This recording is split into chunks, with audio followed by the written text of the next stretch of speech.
Saludo especial para todos los televidentes y estudiantes que a esta hora nos ven.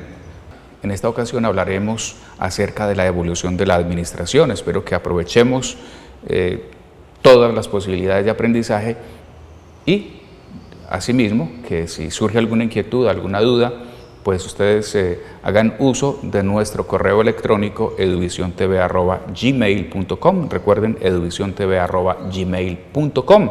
Asimismo que visiten nuestro portal www.eduvision.com.co. Bueno, comenzaré diciéndoles que la administración es tan antigua como el hombre mismo. Sin embargo, la historia de las organizaciones y su administración es un capítulo reciente. Desde la historia de la humanidad, las personas llevan siglos formando y reformando organizaciones.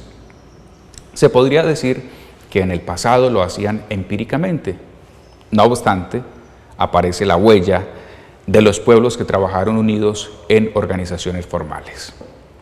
Para precisar los periodos históricos, hicimos una línea de tiempo en la que cronológicamente mostramos los eventos y personajes que marcaron la historia de la administración. Los invito para que comencemos. Sumeria, año 5000 a.C. Como fueron los primeros en tener la escritura, los sacerdotes llevaban en forma arcaica el control administrativo del cobro de los impuestos. Por ello, vamos a mencionar varios periodos en la lengua sumeria. Primero tenemos el sumerio acadio, en el año 3100 a.C. hasta el 2500 a.C. En esta etapa, los textos de la lengua son de carácter comercial y administrativo, aunque también hay de enseñanza en la forma de simples ejercicios de escritura. En la sociedad sumeria, la escritura fue base del proceso y precisamente a Sumer se debe esta invención hacia el año 3000 antes de Jesucristo. Surgió con el desarrollo del comercio, cuando los sumerios necesitaron un sistema para registrar sus transacciones comerciales. ¿Qué hacían? Al principio grababan en tablas de arcilla con un punzón de caña sencillas representaciones de objetos denominados pictografías. Los datos importantes se conservaban en tablas cosidas al horno. Pasemos a otro periodo, el sumerio antiguo o clásico, desde el año 2500 al 2300 a.C. Está representado por los registros de los primeros gobernantes de Lagar. Estos textos son de carácter comercial, legal y administrativo, aunque también hay inscripciones reales y privadas. Luego llegó la Revolución Urbana, que trajo consigo la aparición del Estado y una determinada estratificación económica y social, así como el uso de la escritura. Qué importante. Y con ella, con la escritura, se asiste a una separación entre la producción primaria de alimentos y las técnicas especializadas. En el tiempo aparecen las grandes organizaciones de los templos y los palacios que diferenciaron sustancialmente la ciudad de las aldeas. Los palacios eran habitados por los reyes en compañía de su corte y eran centros administrativos. De esta manera se dio paso al periodo protodinástico del año 2900 al 2334 a.C. Un estudio de la onomástica nos lleva a la conclusión de que existieron al menos tres aportaciones diferentes. Una pre-sumeria, procedente seguramente de Irán. Una sumeria, cuyos componentes eran funcionarios dedicados a la administración o personas dedicadas a la elaboración de productos de transformación. Y una tercera, semita que se dedicaba al control y desempeño de los cargos más elevados. Veamos ahora la dualidad templo-palacio. La cultura sumeria se caracterizó por la existencia de dos polos, el templo y el palacio. Ambos tenían en común el ser centros económicos de producción, distribución, transformación y comercio de primer orden. Los templos tenían importantes explotaciones agrícolas y ganaderas, funcionaban como empresas autónomas con personal especializado. Un sacerdote, un intendente y un inspector eran los encargados de la administración. Los esclavos se dedicaban a labores de jardinería y molienda, pero también hombres libres recibían un salario en especie y lotes de tierra para cultivar con su familia. Bueno, el segundo polo era el palacio. Allí, por supuesto, residía el rey. Se conocen palacios de este periodo en Eridu, Kis, Mari, entre otros. El monarca desempeñaba las funciones de juez y de sumo sacerdote. Junto a estos dos polos existían barrios de casas privadas donde residían las familias dedicadas a las actividades económicas. ¿Han escuchado hablar de Babilonia? Bien, hablemos de Babilonia en la época del año 2000 al 1700 a.C. Esta civilización, que duró desde el año 18 hasta el sexto antes de Cristo, por supuesto, era de carácter urbano, aunque se basaba en la agricultura más que en la industria. El país estaba compuesto por unas 12 ciudades rodeadas de pueblos y aldeas. A la cabeza de la escritura, o mejor, a la cabeza de la estructura política estaba el rey, monarca absoluto que ejercía el poder legislativo, judicial y ejecutivo. Por debajo de él había un grupo de gobernadores y administradores selectos. Los alcaldes y los consejos de ancianos de la ciudad se ocupaban de la administración local. Los babilonios modificaron y transformaron su herencia sumeria para adecuarla a su propia cultura y carácter. Pronto se produjo una separación entre las funciones culturales y políticas, con lo que los templos perdieron parte de su importancia. Sin embargo, el monarca siempre estuvo subordinado al dios y los templos a la administración estatal, la ciudad-estado, que lo unificó absolutamente todo. Podemos ver entonces que Egipto tenía una cultura muy importante y una economía planeada, asimismo un sistema administrativo bastante amplio que ha sido clasificado por Weber como burocrático debido a los medios de comunicación marítimos y fluviales, así como al uso comunal de la tierra. Fue necesario, por tanto, que tales servicios y bienes fueran administrados de manera pública y colectiva a través del gran poder del gobierno central.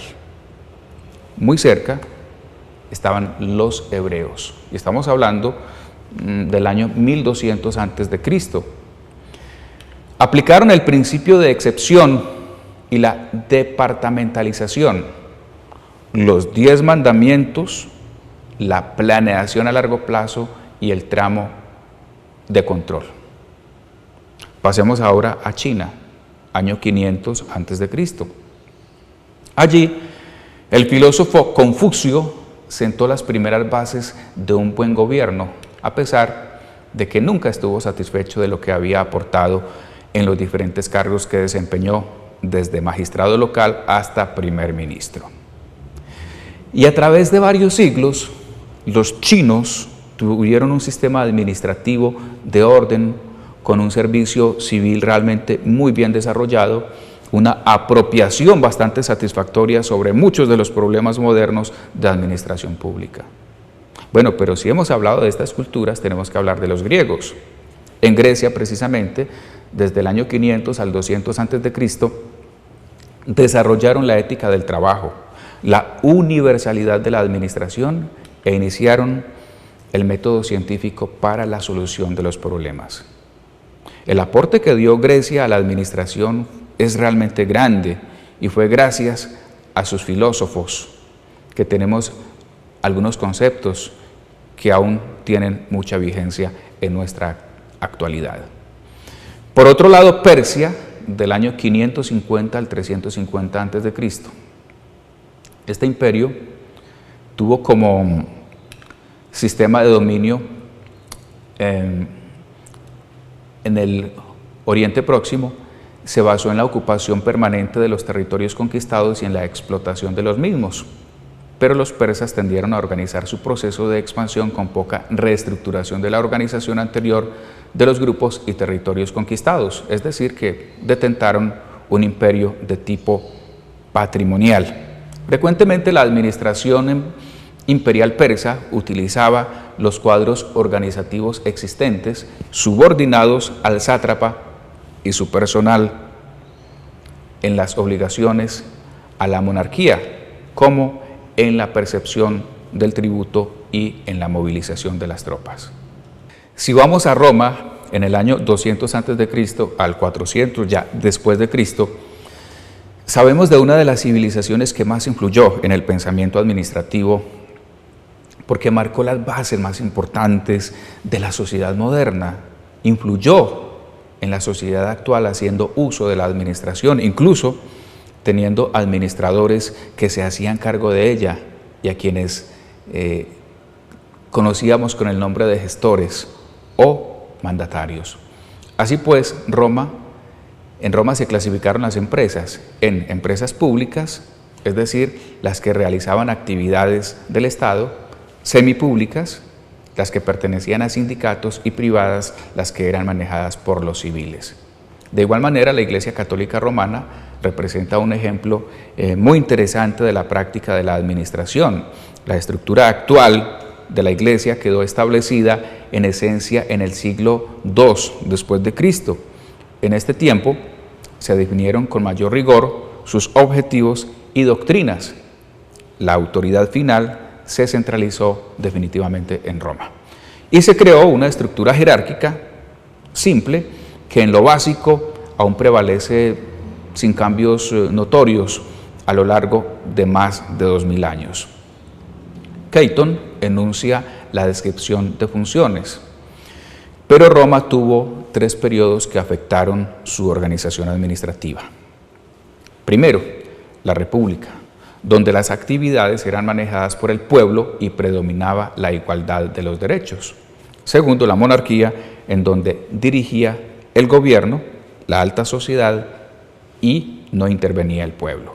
Y la tercera, la caída del Imperio Romano. Este imperio se caracterizó por la desorganización. Bueno, pero amigos estudiantes, los invito para que cambiemos de tiempo y pasemos a la administración durante la colonia, siglo VI hasta los inicios del siglo XIX. Si nos centramos en nuestro continente, descubrimos que el sistema político-administrativo que se estableció en América fue un modelo creado por España, aunque los criollos y peninsulares tendieron a transformarlas de acuerdo a su realidad. La política administrativa fue creada durante la colonia. A través de ella, la población se dedicó a cultivar la tierra, a explotar los minerales, a la actividad comercial y a fortalecer el crecimiento de las ciudades. El rey estuvo a la cabeza de toda la institucionalidad administrativa, jurídica y política, y el Consejo de Indias gobernó América por orden real. Para poder controlar y fiscalizar América, la corona creó, a medida que fue necesario, toda una institucionalidad, parte con residencia en España y parte también en América.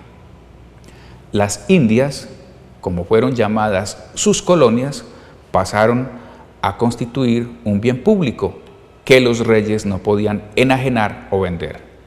Esto a diferencia de sus otros reinos.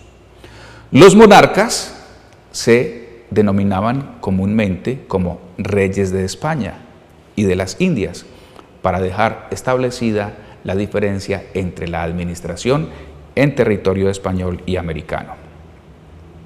Sus autoridades no estaban vinculadas entre sí y obedecían jerárquicamente a una sola autoridad, que era la persona del rey.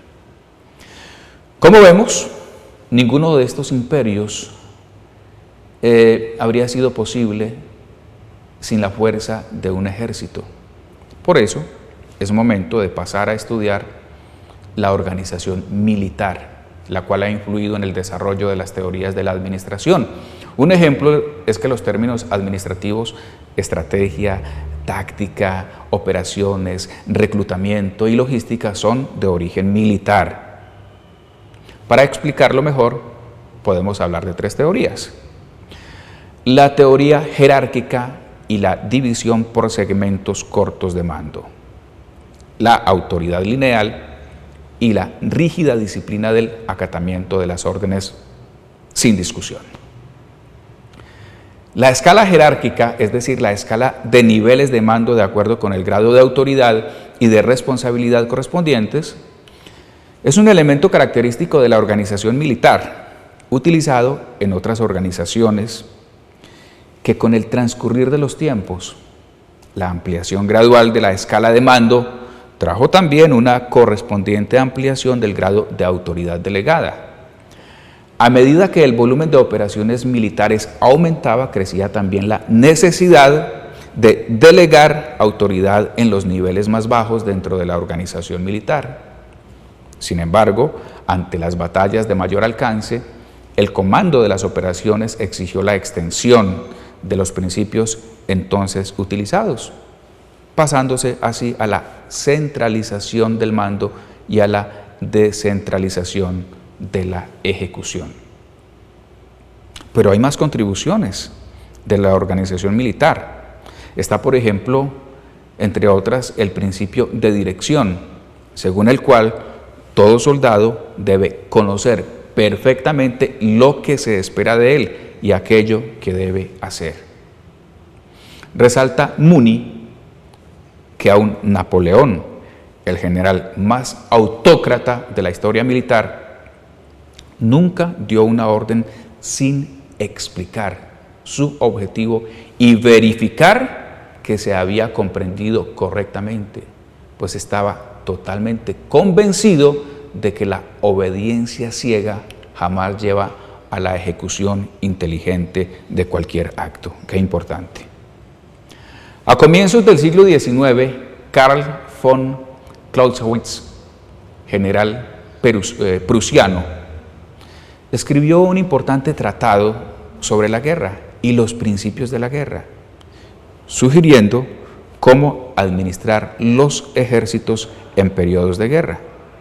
Para él, toda organización requiere una planeación cuidadosa en la cual las decisiones deben ser científicas y no simplemente intuitivas.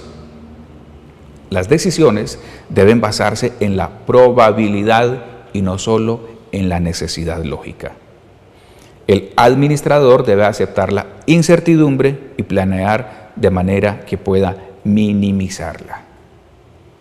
Como podemos deducir, en este se inspiraron muchos teóricos de la administración que posteriormente se basaron en la organización y en la estrategia militar, adaptando sus principios a la organización y a la estrategia industrial. Bueno, así terminamos nuestro recorrido por algunas de las civilizaciones y organizaciones que influyeron en la administración, como hoy la conocemos. Y es entonces el momento de pasar a las actividades que usted deberá desarrollar a partir del aprendizaje de esta teleclase. Primero, realizar un mapa conceptual sobre la influencia de la Iglesia Católica y la época medieval. Segundo, elaborar una relatoría sobre la influencia de la organización militar. Tercero, realizar un ensayo sobre las primeras civilizaciones e influencia de los principales filósofos como Aristóteles, Sócrates, Platón y otros, por supuesto, en la administración. Y cuarto, elaborar un mapa conceptual sobre los eventos y personajes que marcaron la historia de la administración. Recuerden que pueden enviarnos sus comentarios, sugerencias a través de nuestro correo electrónico eduvisiontv@gmail.com. De igual manera, los invito a visitar nuestro portal web www.eduvision.com.co. Amigos, como siempre, ha sido un placer estar con ustedes. Espero que hayamos aprendido muchísimo y los invito a acompañarnos en nuestra próxima teleclase. Hasta pronto.